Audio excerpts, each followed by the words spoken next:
A whale of a tale. Jonah 4:2. You are a gracious and compassionate God, slow to anger and abounding in love. One day the Lord spoke to Jonah the prophet. Go to the city of Nineveh and tell them that God has seen their wickedness, and they must stop sinning. But Jonah didn't want to go, so he decided to run away from the Lord. He boarded a sailing ship bound for Tarshish. But the Lord knows where we are every single moment. He knew Jonah had disobeyed his command, so he sent a violent storm over the sea. The wind roared and the waves crashed against the ship. The sailors were so afraid, they began to pray to their false gods. They even threw the ship's cargo into the sea to make it float better. But where was Jonah? He had gone below deck where he lay fast asleep. When the captain found Jonah sleeping, he shouted, "How can you sleep when we are about to be drowned? Get up and pray that your God will save us." The other sailors began to think that Jonah was somehow responsible for the storm, so they asked him, "Is it your fault we are in this terrible trouble? Who are you? Where are you from?" "I am a Hebrew. I worship the Lord of heaven who made the sea." "What have you done to anger him?"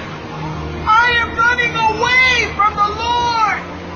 The storm is my fault." Suddenly, a giant wave crashed onto the deck as the thunder cracked louder. "What can we do to calm the raging sea?" "Throw me into the sea, and it will become calm." But the men did not want Jonah to die, so they rowed even harder.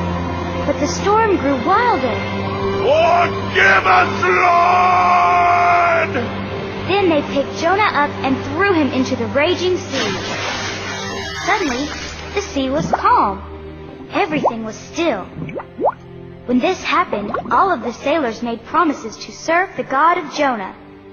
But poor Jonah was sinking deeper and deeper below the waves, until a great fish swallowed Jonah whole. There he stayed for 3 days. When Jonah realized what had happened, he began to pray. "I am in deep trouble, O Lord, and yet you saved my life. Hear my song of thanksgiving." As Jonah continued to pray, the giant fish was swimming toward dry land, where it spit Jonah out. The Lord spoke to Jonah for the second time. Go to Nineveh and proclaim my message of salvation. This time, Jonah went straight to Nineveh. For 3 days, Jonah told everyone in Nineveh, "Repent, or God will destroy this city in 40 days." When the people heard Jonah's voice, they knew he was preaching the truth. All of Nineveh believed God and declared a citywide day of prayer and fasting. They turned from their evil ways and blessed the God of Jonah. God was pleased with the people of Nineveh. But Jonah did not like these people who were from a different culture than his. They were the very same people who had done terrible things to the Hebrews years before. "This is why I didn't want to obey you. I knew you would bless these people, and I don't want to see them happy." How can you be so selfish? But Jonah went away to a place outside the city. There he built a hut and watched what would happen to Nineveh. God caused a huge vine to grow up over the hut to provide shade for Jonah. Jonah was very happy. But then at sunrise, God allowed a worm to destroy the vine. When the scorching hot sun rose in the morning, Jonah was miserable. Jonah lashed out at God. "It would be better if you just let me die." Do you have the right to be angry about the vine dying? "Yes, I do. I'm so hot." How selfish you are. You are more concerned about your own life than you are about the lives of the 120,000 people in Nineveh who need a preacher to teach them. Jonah finally understood the importance of obeying the Lord and sacrificing your own life for the sake of others.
Who did swallow Jojo?